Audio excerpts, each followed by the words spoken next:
Hola amigos, feliz primavera, estoy luqueada y Shana Tova, para la cole y para todo el mundo. Así que son fechas muy especiales. Bueno, lo mejor. Vamos a seguir leyendo a Bakunin, que es lo que venimos haciendo, Dios y el Estado. Bueno, fuimos avanzando, vean los videos anteriores, o mejor todavía, lean. Y estamos dilucidando, o como lo aborda Bakunin, cuestiones tan importantes como la relación entre ley y libertad, o ley y opresión, Estado, Iglesia. Bueno, se refiere especialmente a la romana, pero tómenlo en sentido genérico, las vinculaciones con el Estado y algo que está muy en la época y muy en el tema, que tiene que ver con la ciencia. El desarrollo de la ciencia, su relación con lo que sería la religión o la religiosidad, o más bien con el dogma, y cómo se vincula todo esto con la legislación. ¿La ley oprime o garantiza la libertad? Ya les adelanto, para Bakunin, oprime, solo oprime. Bueno, ya lo vamos a ir desgranando. Estamos, digamos, en el primer tercio de este libro, que es chiquitito, como sabrán ustedes, se terminó publicando en forma de panfleto y no abarca, digamos, todo ese gran estudio, que hay apuntes por todos lados, que quería hacer Bakunin sobre el tema religioso, que evidentemente lo convocaba y mucho. Bueno, Bakunin acá nos va a comentar en relación a, pero ¿cuál es la fuente de la legislación? Algo que yo siempre me pregunté, especialmente cuando empecé a estudiar Derecho. Bueno, pero si tenemos vamos a decir así, un sistema anarquista, pero ¿de dónde salen las leyes? Porque ¿quién comillas, hace las leyes? Vamos a partir de la hipótesis, no hay Estado. Tampoco nos regimos exactamente por la costumbre, en el sentido de la costumbre jurídica, algo que por ahí podía no estar escrito en algunas sociedades, como tantas veces la mayoría de la historia de la humanidad, y sin embargo eran cumplidas, observadas o no, como si fueran la ley misma. Bien, ni siquiera estaban escritas, eso es lo que llamamos también costumbres jurídicas. Pero bueno, en definitiva siempre nos vamos a preguntar qué instancia, digamos, elabora la ley y cuál es su fundamento. Bueno, esto tiene una larga historia, no vamos a entrar en eso, pero justamente este capítulo empieza con un título muy adecuado para mí que le pone nuestro amigo, El principio divino, porque está hablando del fundamento de la ley. ¿Cuál sería? También de la autoridad, tiene que ver con la autoridad. Bueno, el divino puede ser un fundamento, y vaya qué fundamento. Especialmente cuando se une el principio divino, que fundamenta la ley y su autoridad, en algo tan ya elaborado como Dios. No los dioses, Dios. Bueno, ahí tienen el prototipo Hobbes, pero no es el único.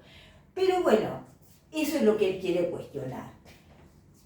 Primero la ley en sí. Después, la idea de que no solo no garantiza la libertad, que como yo tendería a pensar, sino la opresión, al revés. Y después, ¿cuál sería el fundamento de primero su órgano generador, o cómo sale, de dónde sale? Su carácter de obligatoriedad. Siempre recordemos esto, la ley implica la fuerza, porque si no sería te sugiero, pero nunca es te sugiero, es eso, si no, no es ley, ¿no? Entonces, como bien lo señala Coyer, la ley, el orden jurídico, vamos a decirlo mejor, y también lo señala Kelsen, implica la fuerza, porque si no, ni es orden ni es jurídico. Bueno, es algo optativo, bueno, eso no es ley. Pero bueno, ¿cómo lidia Bakunin con todo esto? Y con todo lo que está pasando a nivel del desarrollo de la ciencia, bueno, el positivismo, donde él ahí se separa un poco, ya lo vamos a ver, de ese positivismo un poco rampante, de un Comte, de un Saint-Simon, lo critica, bien por él, en el punto donde sostienen una especie de tecnocracia de gobierno de los científicos, bueno, algo que solo puede dar en algo abominable, en esa le doy la derecha o la izquierda, como prefieran la Bakunin. Entonces él parte de una especie de fábula, no de fábula, de cuento. ¿Qué pasaría? ¿Cómo sería que para garantizarnos la adecuación de las leyes, delegáramos esa función en una academia de sabios, pero científicos, no al estilo platónico, bueno, Solón, Licurgo, aquel, no, de sabios científicos, que una especie de superacademia científica, siempre no se olvide de eso, legislaran conforme al último grito de la ciencia, sean estas las ciencias naturales, las ciencias sociales, las ciencias formales. Bueno, yo ahí le doy una Bakunin. El resultado, dice él, sería monstruoso. Y eso por tres razones. Tres razones. La primera, la ciencia es siempre imperfecta. Bueno, él lo dice así, entiendo el concepto, en el sentido de su relatividad, posibilidad de falsación, readecuación, novedad relativa entre un paradigma más amplio, menos amplio, pero claro, la ciencia está en movimiento y debe justificarse como tal, si no sería dogma, digamos, pero no es. Entonces él bien observa que la ciencia siempre es imperfecta en ese sentido, especialmente cuando pretende organizar la vida política, social y práctica, digamos, sea a nivel individual o a nivel social comunitario. Eso siempre va a dar en un desastre, dice Bakunin, porque la ciencia siempre es más estrecha que la vida. Muy interesante. La segunda razón por la cual sería un desastre que nos gobernara una asamblea de sabios científicos. Bueno, la sociedad estaría, bueno, no dice obligada, pero evidentemente si son leyes, vendrían a ser que hay que cumplirlas, ¿verdad? Si no, ¿qué leyes serían? Pero claro, sería una sociedad que no comprende el carácter racional, objetivamente racional, que tienen las leyes en sentido científico. Nunca olviden que la palabra ley nace en el campo de la normatividad humana, moral, ética, religiosa, y ahí se traslada como una constancia a el campo de las ciencias, por ejemplo, de la naturaleza, claro, para indicar esa misma constancia, pero es analógico. La palabra ley nace en sentido normativo, no en sentido científico, como una constancia que se da de determinados fenómenos y demás de lo que estamos dando cuenta. No. Entonces, las leyes científicas se pueden captar, digamos, racionalmente. Podríamos decir, hasta por la razón natural. Pero, porque comprendemos, o podemos comprender o acceder a su carácter racional.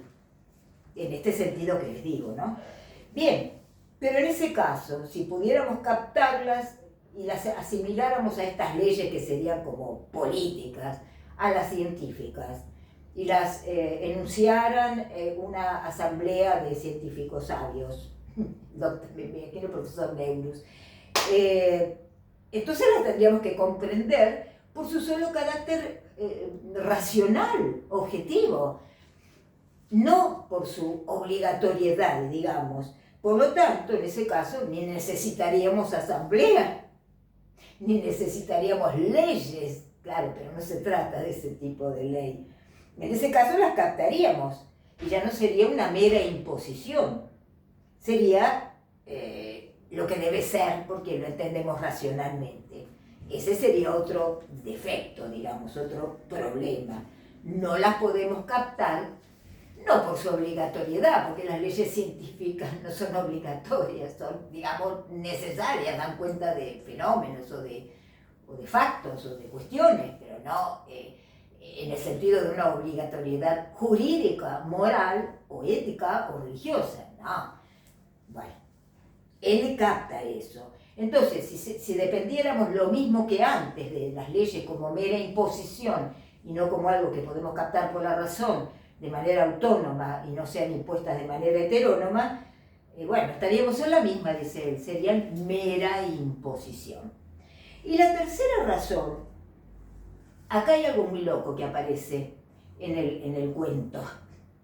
Da un ejemplo de Paraguay, bueno, Paraguay del siglo XIX, tiene esas locuras, donde dice que esto se asimilaría al orden jesuítico que gobernó las misiones en la época colonial o gran parte de ella, y dieron origen a un sistema, el de los jesuitas, francamente que ha caído en el idiotismo. Bueno, tómenlo como les parezca, es folclórico.